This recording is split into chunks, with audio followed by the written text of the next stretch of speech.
Hey guys, we know some of you are getting serial comms errors on your JB4 Connect Kit, so rather than having to send that in for an RMA and getting the item replaced, one of the first things you can try is to bend these pins in the DB9 connector on the Connect Kit. So you'll either have 3 or 4 DB9 pins in here. Try to get this to focus. So in order to bend these, I'm just using my handy little Matco screwdriver, flathead, and you just want to stick these in here and you want to try it both directions to see if either one will promote connectivity. So you basically just take the flathead, stick it down in here, and then very lightly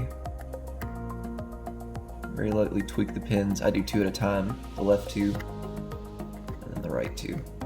Just lightly bend them down.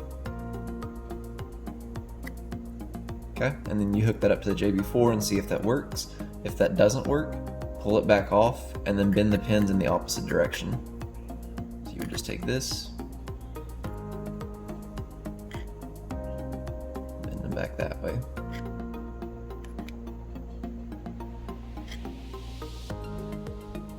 Alright, and then if that doesn't work, go ahead and contact us at support@jb4connectkit.com and then we can get you set up with an RMA.